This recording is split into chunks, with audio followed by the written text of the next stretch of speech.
लोग पढ़ेंगे रोमी का खत, उसका 12 अध्याय, उसका 11। प्रयत्न करने में आलसी ना हो, प्रयत्न करने में आलसी ना हो, आत्मिक उन्माद में भरे रहो, आत्मिक उन्माद में भरे रहो, प्रभु की सेवा करते रहो। प्रयत्न करने में आलसी ना हो। कई इंग्लिश वर्जन में भी हम देखेंगे, जो इंग्लिश बाइबल के साथ है, जल्दी से निकाल के पढ़ें। क्या लिखा है? इन केयरफुलनेस नॉट स्लॉथफुल। और किसी का? Not slothful in business. Not slothful in business. प्रयत्न करने में आलसी ना हो। बांग्ला रेडी है? नहीं निकाले? रोमी 12 का 11। ठीक है। और कई भाषा में लिखा है कि बेदारी में ठंडा ना पड़े। उसका जो स्पिरिचुअल मीनिंग निकल के आता है वो यह है कि आपको जो मसीह जिंदगी मिला है, जो सेवकाई मिला है, उसमें आलसी ना हो, ठंडा ना हो, लापरवाह ना हो, बल्कि आत्मिक उन्माद में भरे रहो। Praise the Lord, hallelujah. एक इंसान की जिंदगी में आत्मिक ठंडापन क्यों आता है, कब आता है, कैसे आता है, उसका लक्षण क्या होता है, बड़ा गौर से सुनिएगा।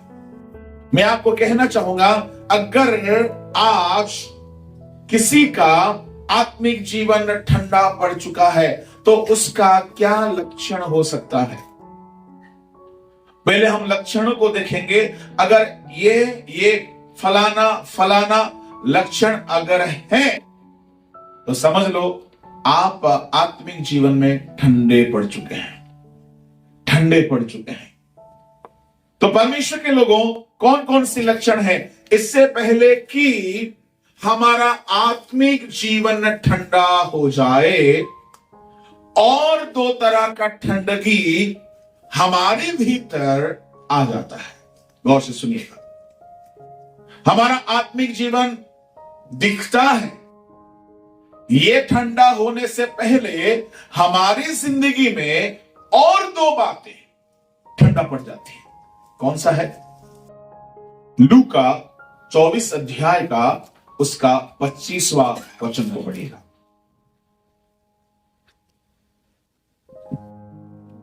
तब उसने उनसे कहा, हे निर्बुद्धियों और भविष्यद्वक्ताओं की सब बातों पर विश्वास करने में मंदमतियों, क्या अवश्य ना था कि मसीह ये दुख उठाकर अपनी महिमा में प्रवेश करे? इंग्लिश में भी हम पढ़ेंगे और हिंदी में भी पढ़ेंगे। गॉस्पेल ऑफ लूक उसका 24 अध्याय उसका 25, और एक बार हिंदी में पढ़ो। तब उसने उनसे कहा, हे निर्बुद्धियों और भविष्यद्वक्ताओं, भविष्य पूरा सेंटेंस पढ़ो, और भविष्यद्वक्ताओं की सब बातों पर विश्वास करने में मंदमतियों, इनका मति मंद हो गया था, स्लो हो गया था। इंग्लिश में क्या लिखा है? Then he said unto them, O fools and slow of heart to believe slow of heart। Bangla में लिखा है कुछ, क्या लिखा है? তখন তিনি তাহাদিগকে কহিলেন, হে অবধেরা এবং ভাববাদিগণ, हाँ, যে সমস্ত কথা বলিয়াছেন সেই সকলের বিশ্বাস করণে शीतल चित्तोरा। इनका हृदय कैसा हो गया है? बांग्ला में लिखा है शीतल, है ना, ठंडा। हार्ट ठंडा हो गया है, हार्ट ठंडा हो गया है। बांग्ला में लिखा, ओडिया में भी कुछ ऐसा ही लिखा है, उनका हृदय ठंडा हो गया है। हिंदी में लिखा है मंदमती हो गया। मंदमती मतलब है स्लो हो गया हार्ट। हार्ट में तेजीपन नहीं है, हार्ट में जोश नहीं है, हार्ट में जागृति नहीं है। इसका मतलब है हमारे जिंदगी में, हमारे आत्मिक जीवन में जागृति आना है तो हमारा हृदय में जागृति आना चाहिए। Praise the Lord. इसका मतलब है हमारा आत्मिक जीवन ठंडा होने से पहले हमारा हृदय ठंडा हो जाता है, मन ठंडा हो जाता है, मन सुस्त हो जाता है। पता है, ये मन सुस्त होने के पहले और एक चीज ठंडा पड़ जाता है। क्या है पता? परमेश्वर के प्रति हमारा प्रेम। 24 अध्याय का 12 पढ़िए, मत्ती का सुसमाचार। परमेश्वर के प्रति हमारा प्रेम ठंडा हो जाता है, जिस कारण से हम प्रभु के लिए कुछ नहीं कर पाते। अधर्म के बढ़ने से बहुतों का प्रेम ठंडा पड़ जाएगा।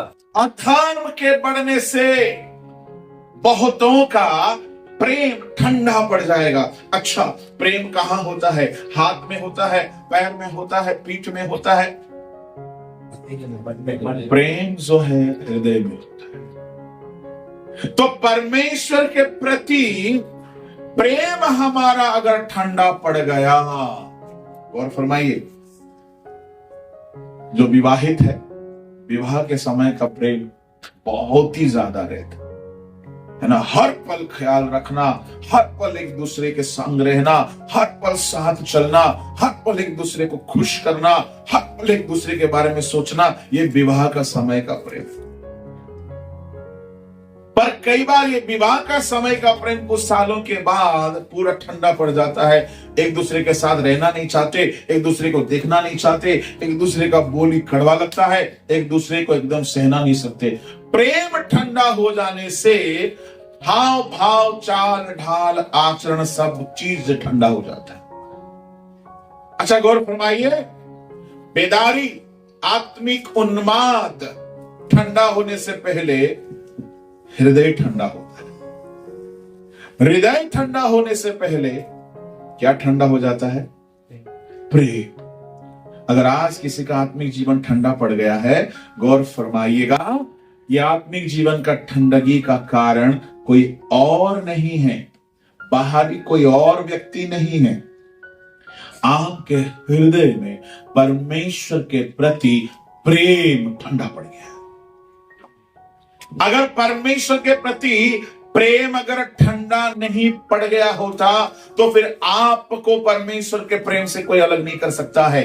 रोमी 8 का 35, रोमी 8 का 37, इन दोनों आयतों में पढ़ते हैं, पौलुस ने कहा है, कौन मुझे मसीह के मोहब्बत से जुदा कर सकता है। इसका मतलब है परमेश्वर का प्रेम अगर हमारा हृदय में रहे, अगर परमेश्वर के प्रति हमारे हृदय में प्रेम रहे, तो फिर हमको प्रार्थना करना बोरिंग नहीं लगेगा, हमको वचन पढ़ना बोरिंग नहीं लगेगा। मैं आपको थोड़ी देर के बाद बताना चाहूंगा कि ये आत्मिक उन्माद को बढ़ाए रखने का 6 उपाय है। मैं उस घड़ी इसको भी बताऊंगा कि ये प्रेम कैसा असर लाता है, हमें आत्मिक जीवन में जलते रहने के लिए कैसा मदद करता है। Praise the Lord, hallelujah, hallelujah. अच्छा, ठंडा क्यों नहीं होना है? क्यों हमें ठंडा नहीं होना है? पता है, ठंडा होने से प्रॉब्लम है, क्योंकि लाउदिकिया कलीसिया को परमेश्वर ने कहा, तू ठंडा होता तो अच्छा होता, तू गर्म होता तो अच्छा होता, तू गुनगुना है, इसलिए मैं तुझे अपने मुंह से निकलने पर, हाँ मतलब सॉरी, उगलने पर, निकलने नहीं, उगलने पर। परमेश्वर कहता है ठंडा से परमेश्वर को प्रॉब्लम तो है, पर गुनगुना वालों से परमेश्वर को ज्यादा प्रॉब्लम है। ठंडे हृदय से परमेश्वर को प्रॉब्लम तो है, परंतु गुनगुना हृदय वालों से परमेश्वर को ज्यादा प्रॉब्लम है। क्योंकि जो गुनगुना है, एक मसीह जिंदगी का टेम्परेचर को नापा जाए, 3 तरह का टेम्परेचर में से कोई भी एक टेम्परेचर हो सकती है। एक है ठंडा, दूसरा है गुनगुना, तीसरा है गर्म। आप में से कितने लोग गर्म है प्रभु में मुझे नहीं पता, पर गुनगुना कितने हैं वो तो हमको पता है, और ठंडा लोगों के बारे में भी हमको पूरा मालूम है। Hallelujah, hallelujah. जो ठंडा है उनको गर्म किया जा सकता है, जो गुनगुना है उसको नहीं किया जाएगा। मालूम क्यों? मालूम है, जो गुनगुना है इसमें बड़ा प्रॉब्लम है। प्रभु बाइबल में कहीं भी ठंडे लोगों को मैं त्याग दूंगा नहीं बोला।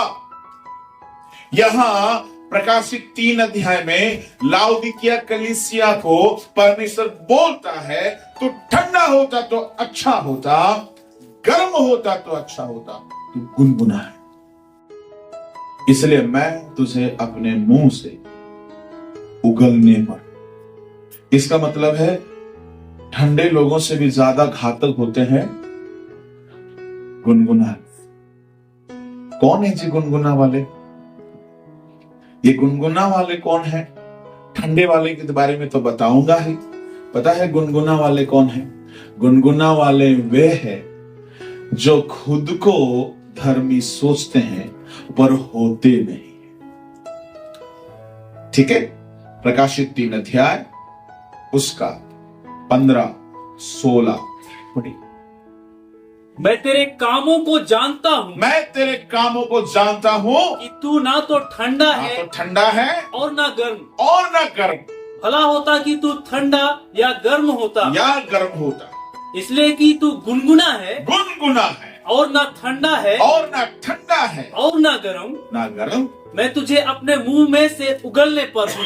मैं तुझे अपने मुंह में से उगलने पर हूं। नीचे, तू कहता है कि मैं धनी हूँ मैं धनी हूं, और धनवान हो गया हूँ, धनवान हो गया हूं, और मुझे किसी वस्तु की घटी नहीं, किसी वस्तु की घटी नहीं है, और यह नहीं जानता कि तू अभागा ये नहीं जानता है कि तू अभागा और तुच्छ तुच्छ और कंगाल कंगाल और अंधा और नंगा है। Oh my God.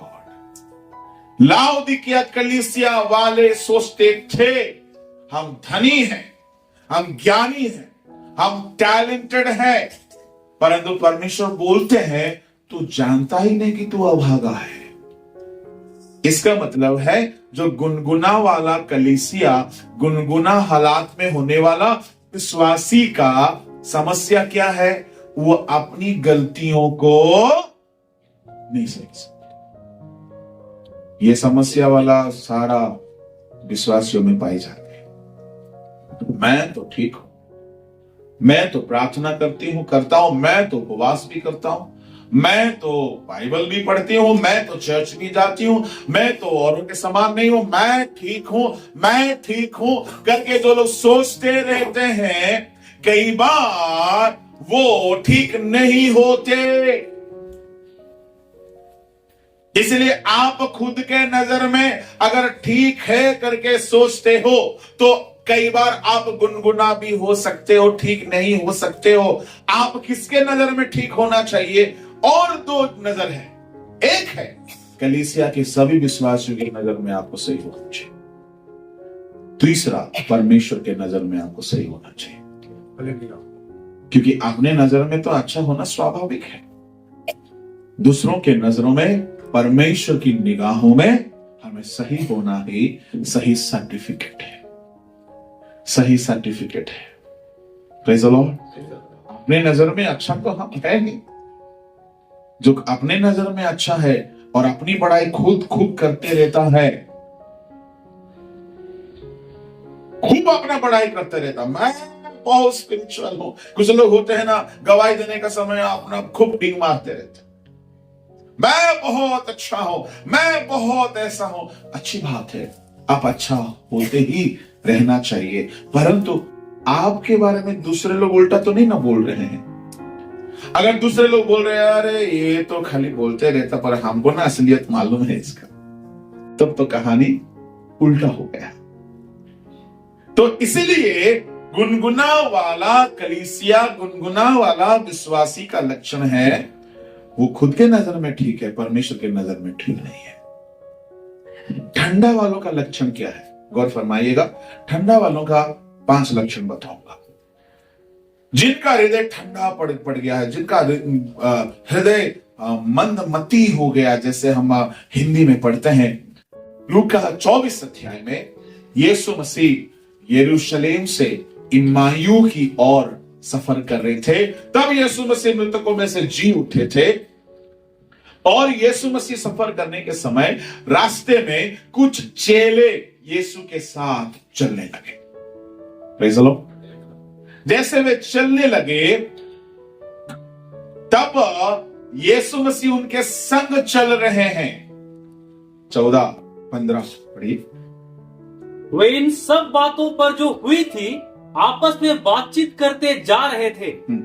और जब वे आपस में बातचीत और पूछताछ कर रहे थे तो यीशु आप पास आकर उनके साथ हो लिया, परंतु उनकी आंखें ऐसी बंद कर दी गई थी कि उसे पहचान ना सके। पहचान नहीं सका। गौर फरमाइएगा, इनके बारे में क्या बोला गया है। 25वीं आयत में क्या बोला गया है? इनका हृदय कैसा हो चुका है?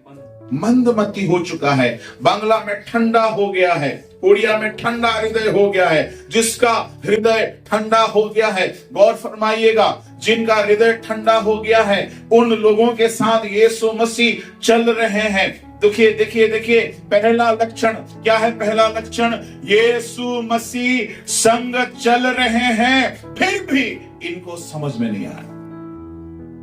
अगर किसी का हृदय ठंडा हो चुका है, पूरा ठंडा हो चुका है, वो प्रार्थना में बैठने से भी प्रभु को महसूस नहीं कर पाएगा। वो घर में बैठने से भी प्रभु को महसूस नहीं कर पाएगा। वो आराधना में आने से भी प्रभु को महसूस नहीं कर पाएगा। वो फास्टिंग में बैठने से भी प्रभु को महसूस नहीं कर पाएगा। यीशु मसीह ठंडे दिल वालों के साथ चल रहे हैं, पर वे यीशु को महसूस नहीं कर पा रहे। कई बार आराधना जम के होता है, पर कुछ लोग आराधना में कुछ भी महसूस नहीं करते हैं। क्यों मालूम है? इनका हृदय ठंडा। पर प्रचार बड़ा जबरदस्त होने के समय भी कुछ लोगों को महसूस ही नहीं होता है। क्यों मालूम है? हृदय ठंडा पड़ चुका है, दिल ठंडा पड़ चुका है। अगर ऐसा हालत आपकी है तो आपका हृदय को ठंडे टेम्परेचर से आध्यात्मिक उष्णता की ओर, गर्म की ओर लाना होगा। ये पहला लक्षण है। दूसरा लक्षण क्या है उसका? नीचे दूसरा लक्षण है वे उदास है। नीचे पढ़ो। परंतु उसने उनसे पूछा, ये क्या बातें हैं जो तुम चलते चलते आपस में करते हो? वे उदास से खड़े रह गए। उदास थे। यीशु मसीह साथ में है, फिर भी ये लोग कैसे हैं? उदास। पुराने मेंबर है कलीसिया के, फिर भी कैसे हैं? बहुत बाइबल की जानकारी है, फिर भी छोटी छोटी समस्या आने से मन। एक मसीही बंदा को उदासी कभी नहीं घिरना चाहिए।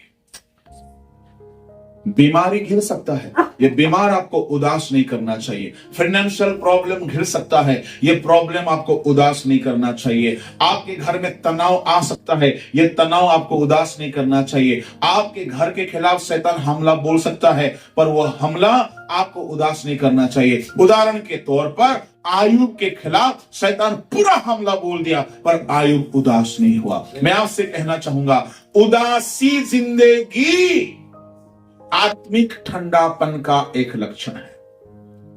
कुछ लोगों को देखो, हमेशा उदास उदास, दुखी दुखी दुखी। मैं उनको नाम देता हूं दुखी आत्मा है।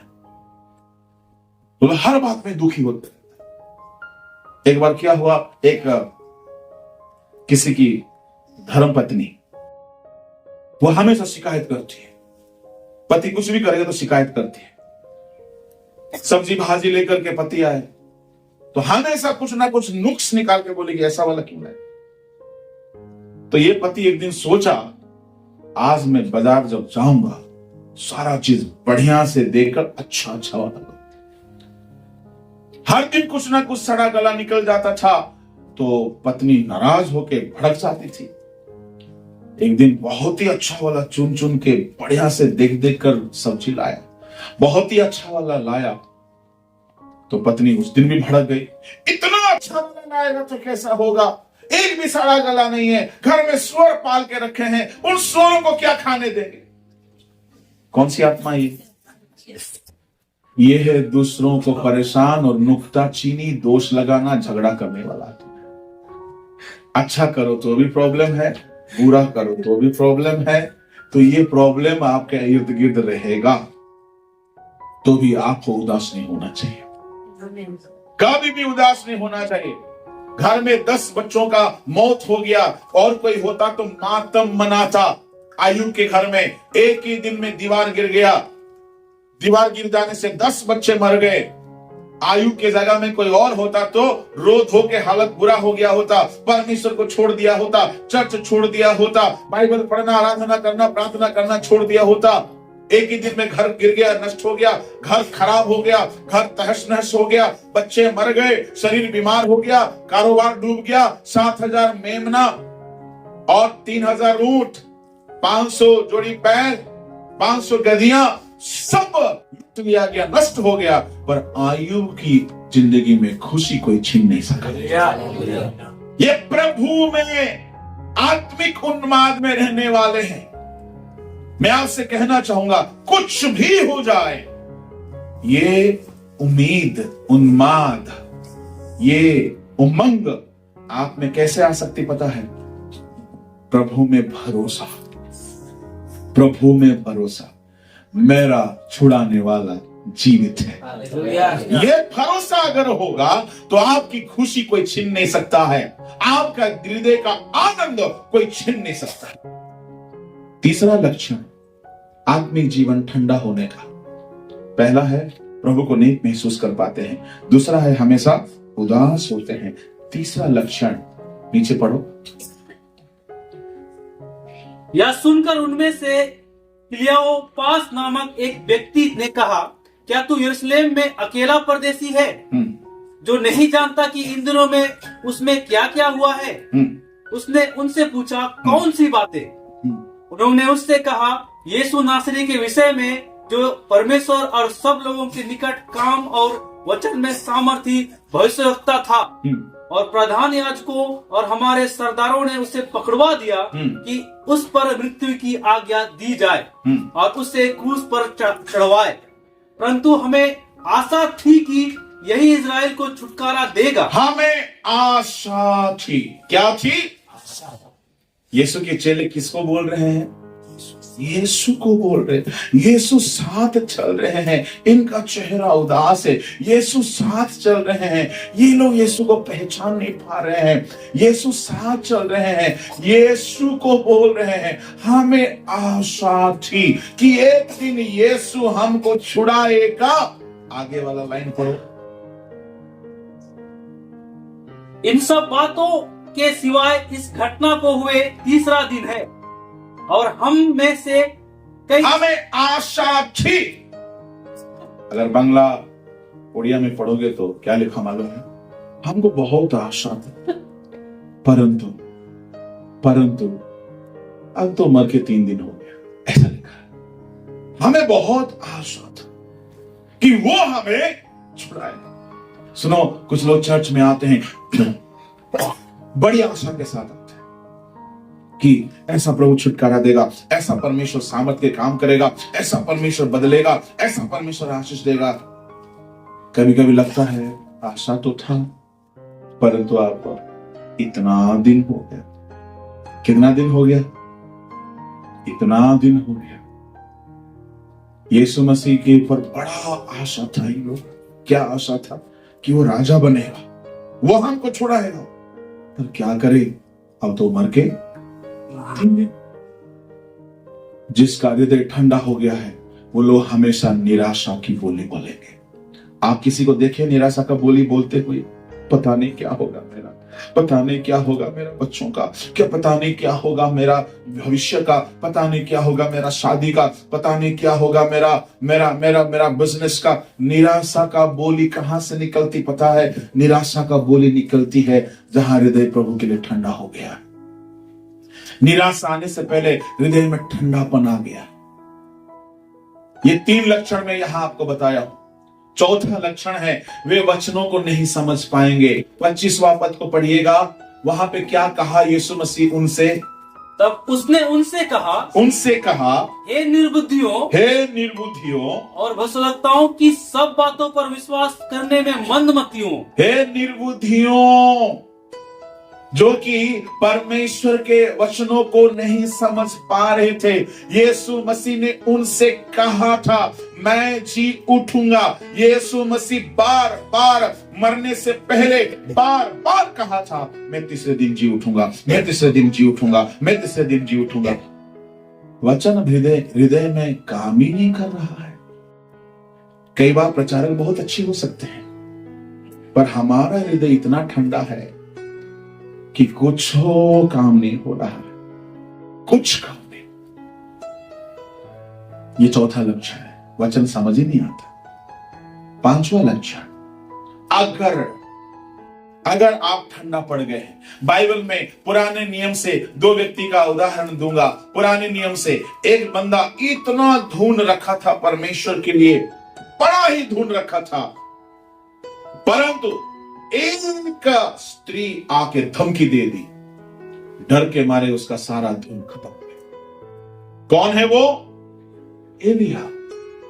19:10 पहला राजा, 19:14 पहला राजा, उसमें बड़ा धुन रखा हूं करके लिखा है। मैं परमेश्वर के लिए अत्यंत धुन रखने लगा, ऐसा एलिया बोलता है। परंतु इसका इतना धुन 18 अध्याय में हमें देखने मिलता है। 18 अध्याय में वह बड़ा धुन रखे 3 बड़े बड़े काम किया है।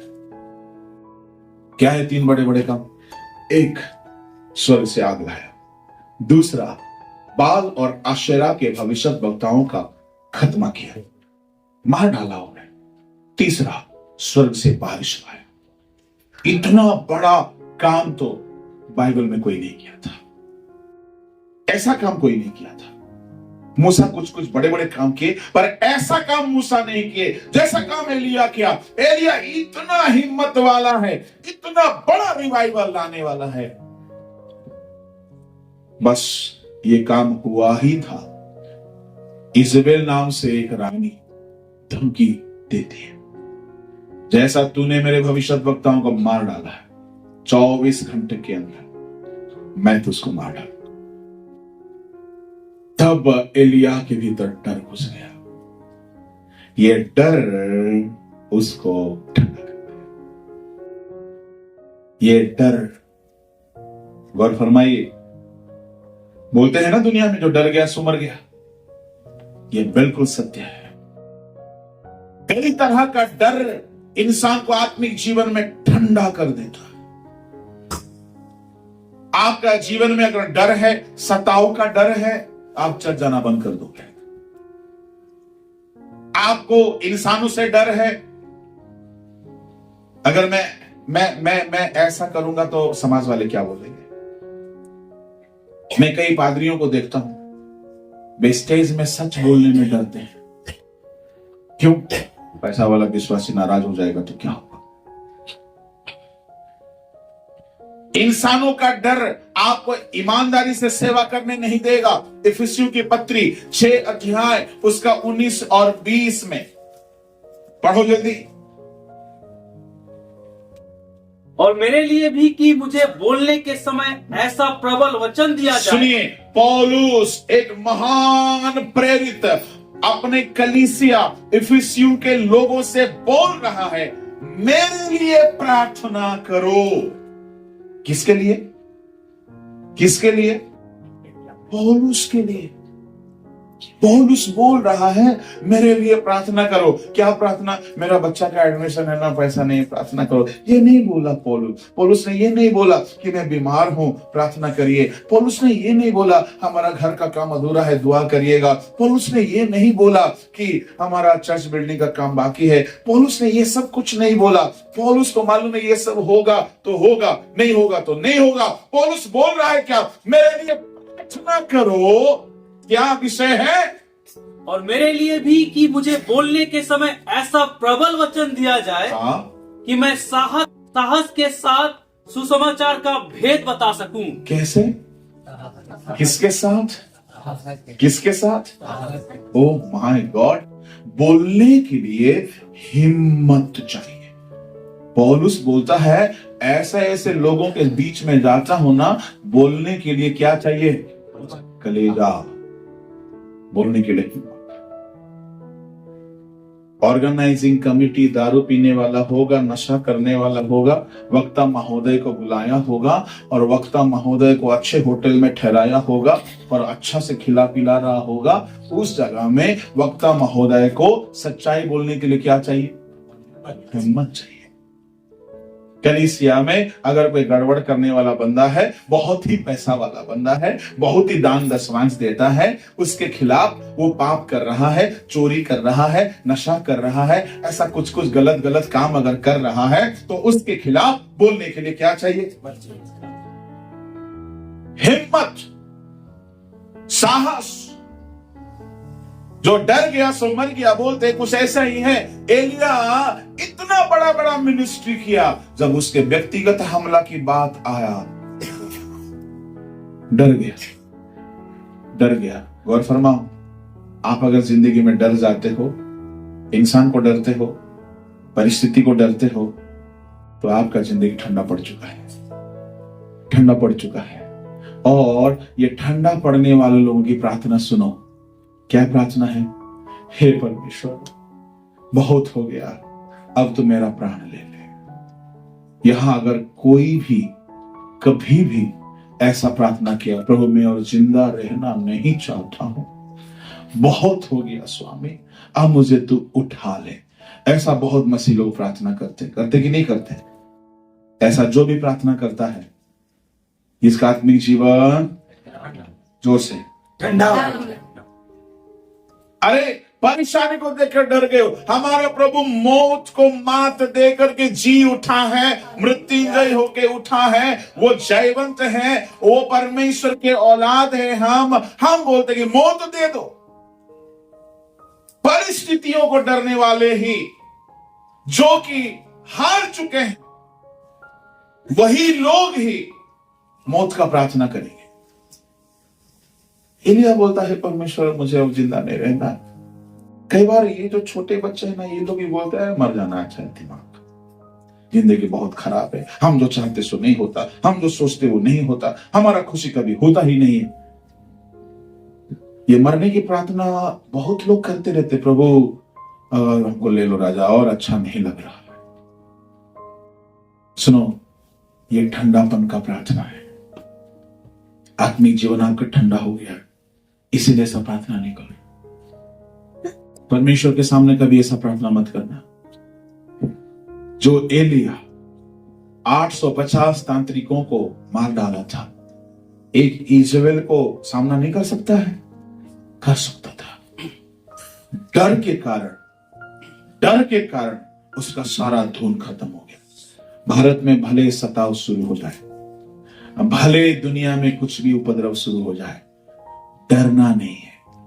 डरने वाले सच्चे प्रचार नहीं कर सकेंगे, डरने वाले परमेश्वर की सेवा नहीं कर सकेंगे, डरने वाले बड़े बड़े चमत्कार को नहीं देख पाएंगे। सेवकाई एक ऐसा चीज है, ministry, Christianity is all about taking risk and fighting with faith and winning the spot.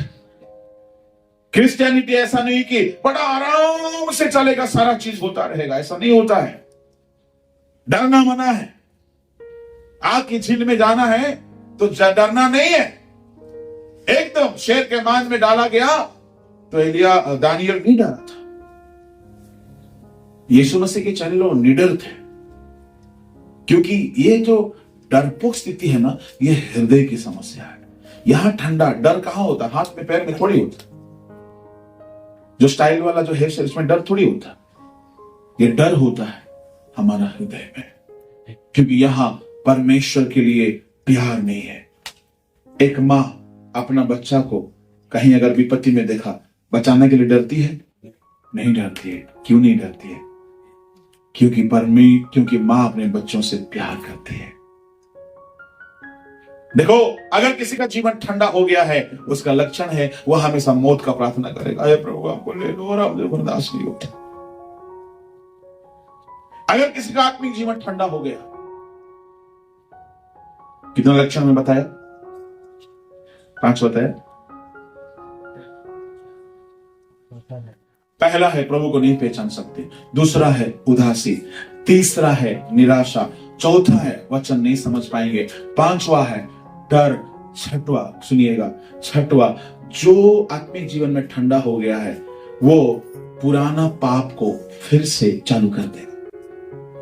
मसीह में आने से पहले जो जो गलतियां वो किया करता था, जो छोड़ के आ गया था, जो गलतियों को तुच्छ जान के आ गया था, पुराना पाप में दोबारा लौट जाएगा। अगर कोई है उद्धार पाने के दिन में बहुत सारे गलतियों को छोड़ दिए थे, बहुत सारे पाप को छोड़ दिए थे, और जिंदगी में आज अगर ऐसा पड़ाव में आप आ गए, ऐसा मोड़ में आप आ चुके हैं कि पुराना गलती आप कर रहे हैं और गलती आपको गलती नहीं लग रहा है, तो सुन लेना, मसीह में होते हुए भी आप ठंडे हैं। उदाहरण के लिए पतरस, यूहन्ना का सुसमाचार उसका 21 अध्याय में पतरस यीशु मसीह को सूली पे मार दिया जाने का घटना देखने के बाद, यीशु मसीह को गाड़ा गया देखने के बाद पतरस का हृदय निराशा में ठंडा पड़ गया। जो पतरस बोला था, क्या बोला था?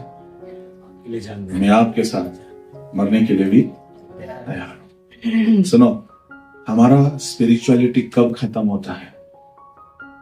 स्पिरिचुअलिटी खत्म होता है जब शैतान परखता है।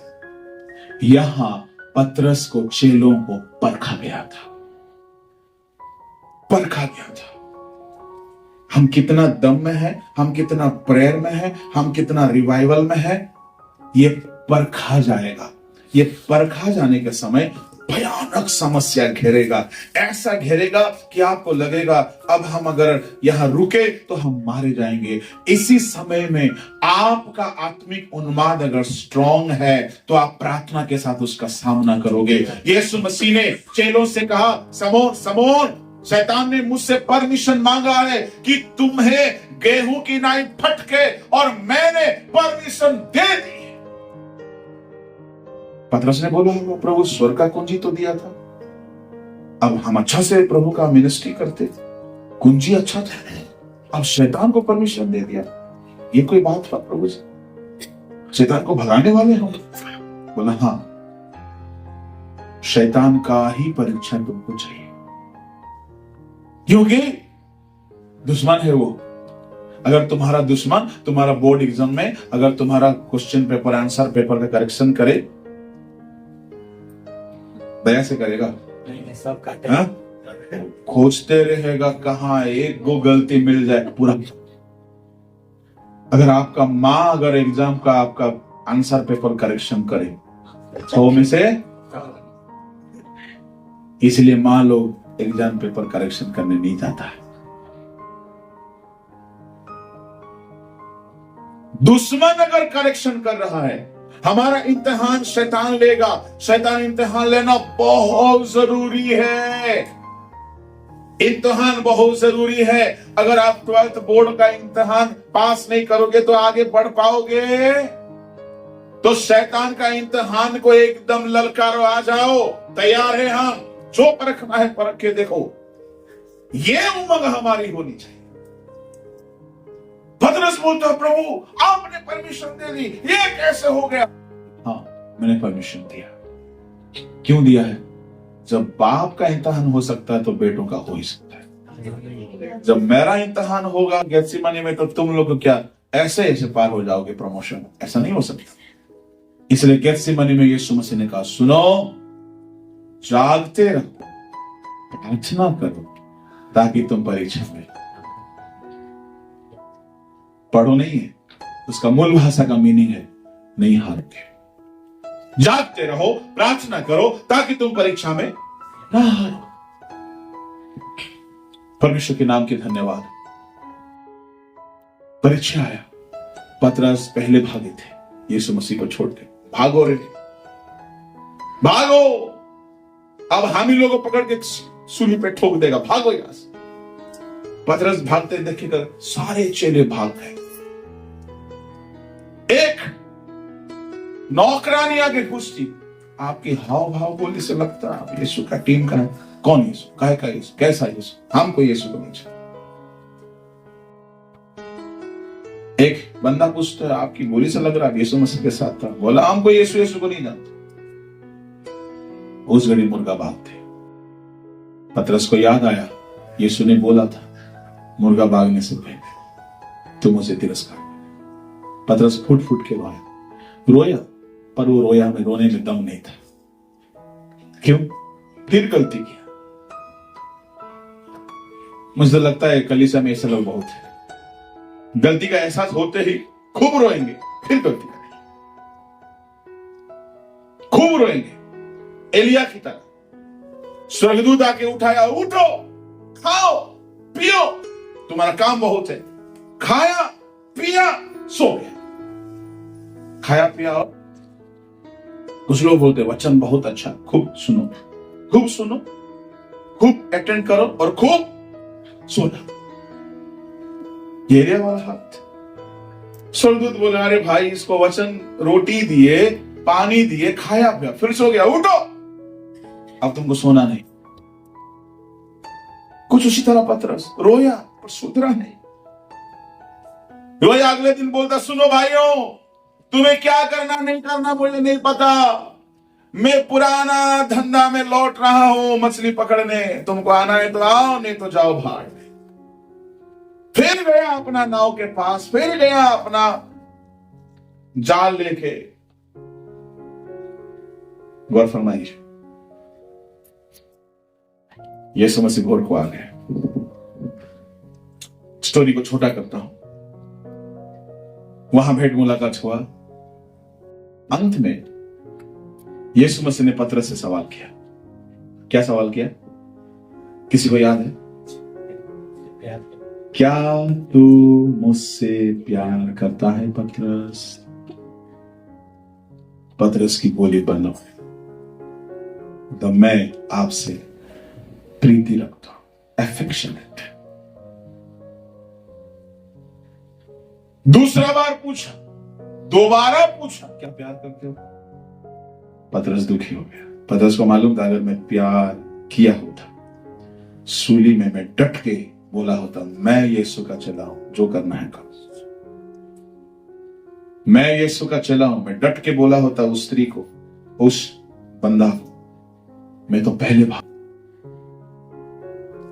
मैं डट के बोला होता, भाई लोग डरो मत, मेरा प्रभु मर के जी उठने वाला है, फिर हम सेवा करेंगे।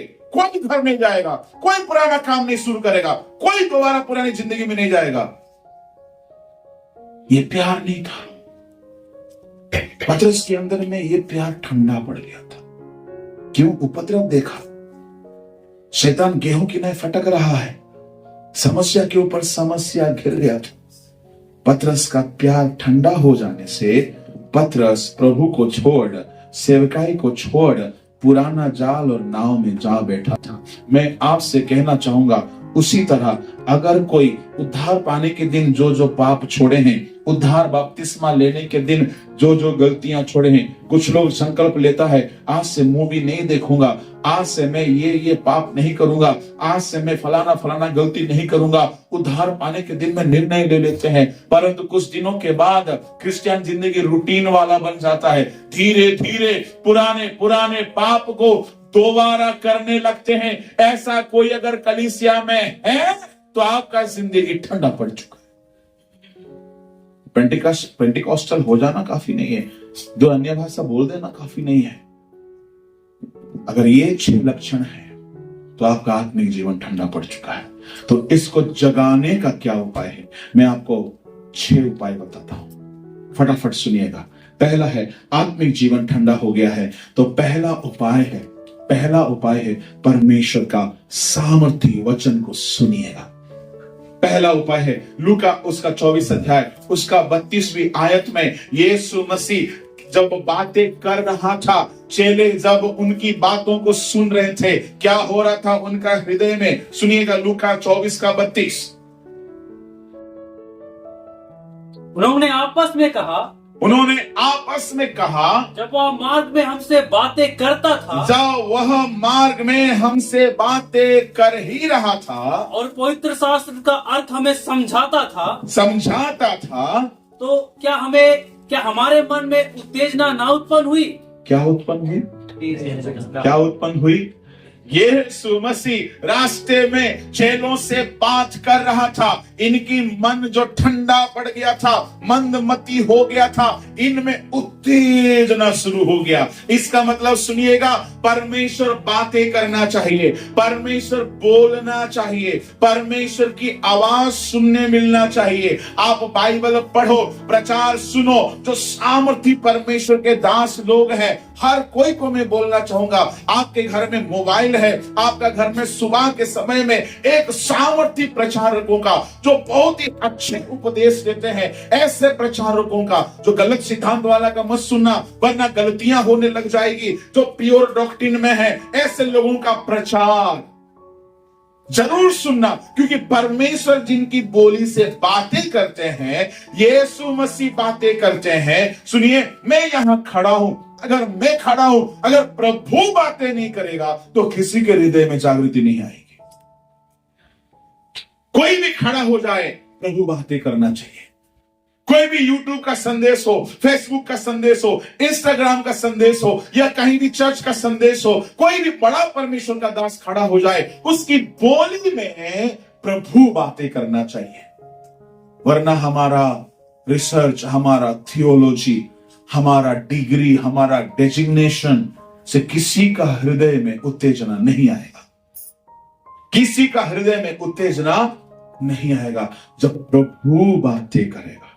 एक बोली में सूरज चांद सितारे हो गए हैं, एक बोली में सारे पेड़ पौधे सृष्टि हो गए हैं, एक बोली में उजियाला हो गया है, अंधेरा हट गया है, एक बोली में जानवर रेंगने वाले, उड़ने वाले, तैरने वाले हो गए हैं। परमेश्वर का बोली सृष्टि करने का सामर्थ्य रखता है। इसीलिए वचन को पढ़ो, वचन को सुनो, रोज सुनने का हैबिट बनाओ। यह आपका ठंडा हृदय को आत्मिक उन्माद में भरने लगेगा। Hallelujah, praise the Lord, hallelujah. बैठ के पढ़ने का अगर टाइम मानो नहीं है तो चलते फिरते, उठते बैठते, काम करते करते वचन को सुनते रहना। पर मैं फिर से कहता हूं, जो गलत उपदेश है देते हैं उनका मत सुनना।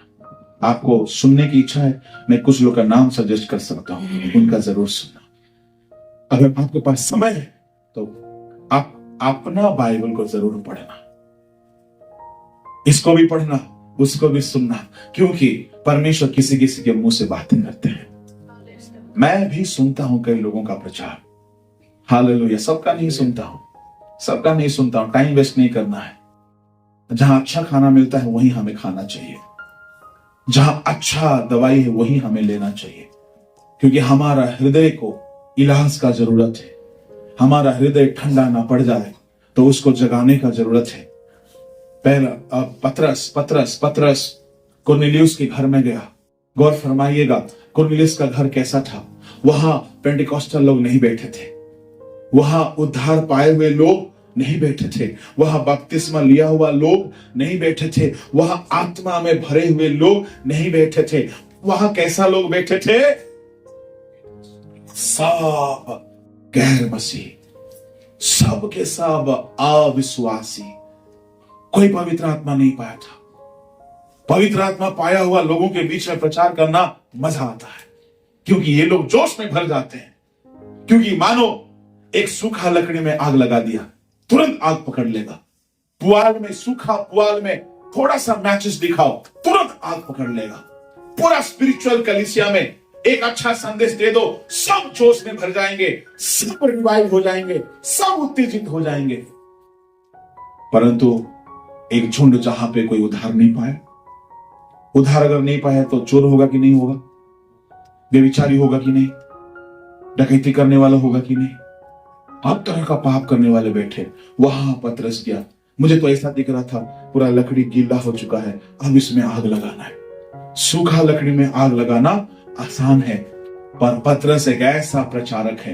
पतरस वहां गया, गीला लकड़ी में आग लग गया। पतरस खड़े होकर प्रचार करने लगा।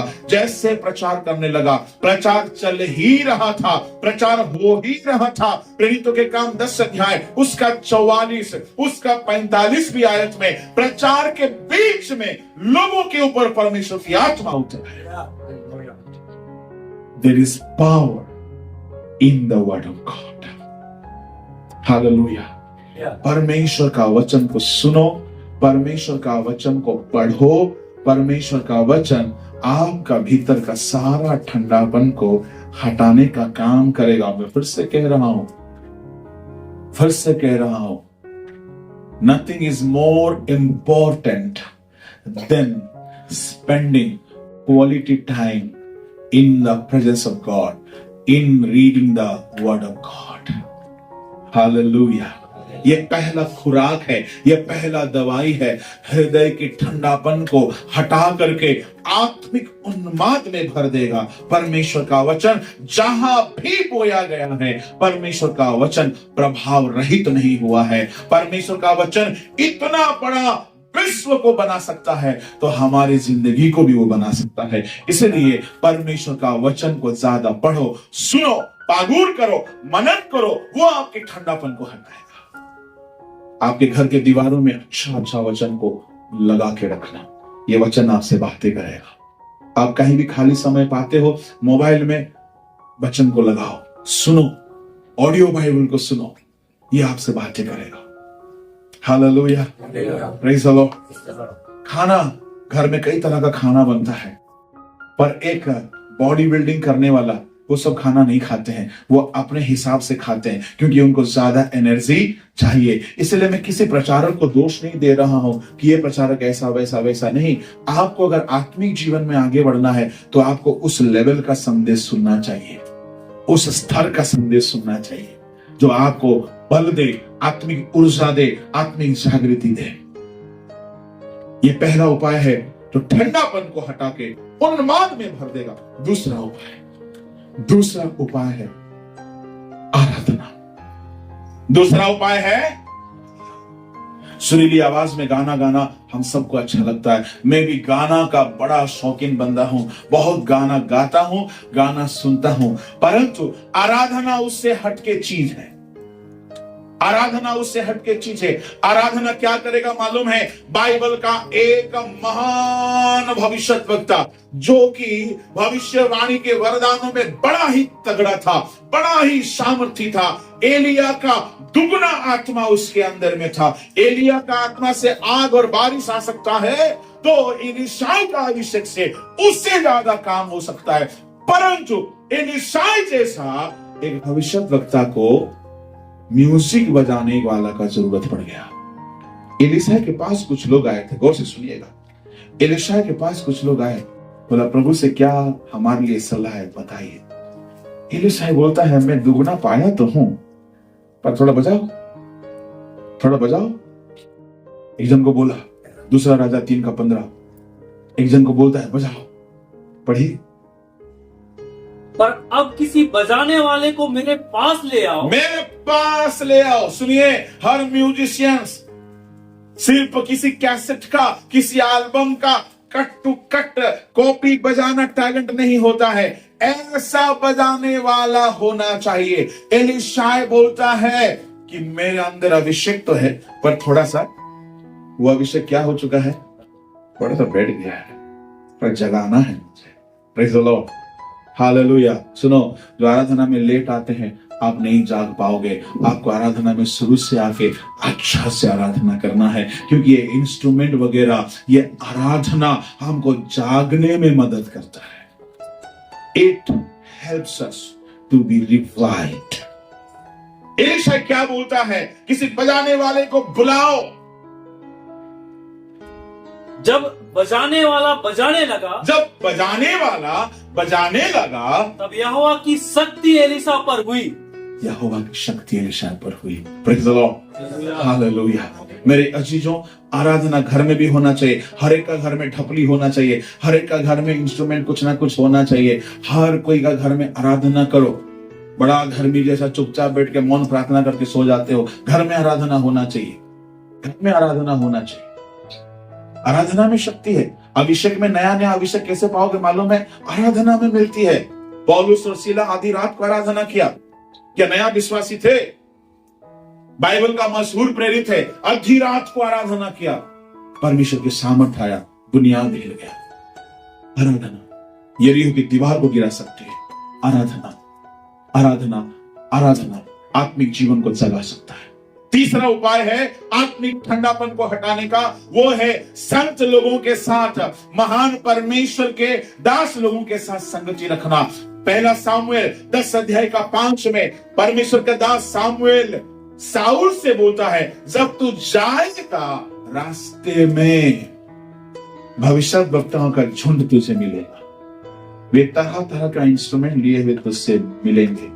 जब वे तुझको मिलेंगे, उनको देखते ही तुम्हारे ऊपर यहोवा का रूह आएगा। मैं आपसे कहना चाहूंगा, कुछ अच्छे परमेश्वर के दास लोगों का संगति में समय बिता, spend some spiritual and quality time in the fellowship of the saints of God. ये आपको रिवाइव करेगा। Hallelujah, hallelujah.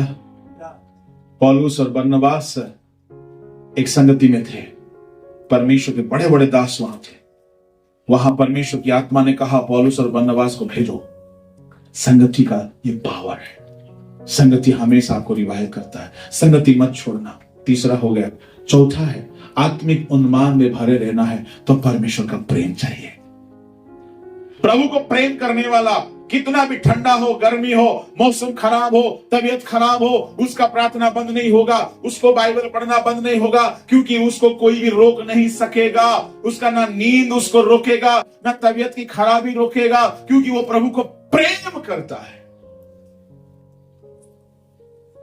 हम जिसको प्रेम करते हैं, बीमारी के समय हम उसी को ज्यादा ढूंढते हैं। Agree with me? हम जिसको प्रेम करते हैं, अगर हम प्रभु को प्रेम करते हैं तो बीमारी के दिनों में किसको ढूंढना चाहिए? ज्यादा प्रार्थना, ज्यादा प्रार्थना। कुछ लोग बोलते हैं हम बीमार थे ना इसलिए चर्च नहीं आए। ये कैसा प्रेम है? ये कैसा प्रेम है? ये प्रेम का नाम पे कपटाचरण है। ये प्रेम नहीं है। हम जिसको प्रेम करते हैं उसके लिए कोई भी काम करने में हमको तकलीफ नहीं होता है। प्रार्थना करना क्यों तकलीफ लगता है? फास्टिंग करना क्यों तकलीफ लगता है? क्यों बोरिंग लगता है? परमेश्वर के प्रति हमारे हृदय में प्रेम नहीं है। प्रेम नहीं है।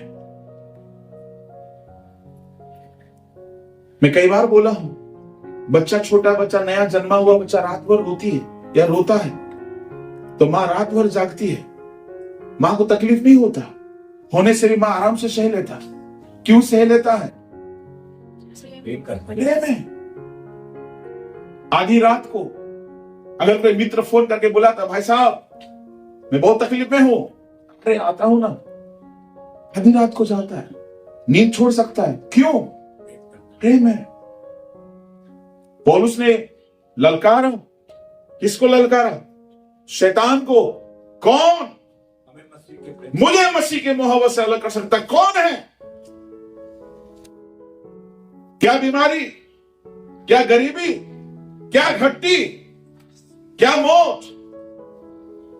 बस मसीह के प्रति, परमेश्वर के प्रति अगर प्रेम हो जाए तो फिर प्रेम से प्रार्थना में बैठना वो प्रार्थना नहीं होगा, वो प्रेम का परमेश्वर के साथ संगति होगा। किसी अजीज मित्र से बातें करते हो, सुनना, हम लोग 5 मिनट बात करेंगे, ओके? टाइम देके बात करते हैं। हाँ? अरे बाद में खाएंगे, छोड़ना, बाद में सोएंगे। अब तो हमेशा नहीं मिलता है। अब तेरे से बात करने से खाना पीना सोना सब भूल गए।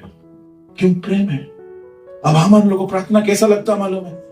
5 मिनट हो गया, हम 10 मिनट प्रार्थना करूंगा सोच रहा था, 5 मिनट हुआ है। हालेलुया, स्तोत्र स्तोत्र स्तोत्र, 6 मिनट हुआ।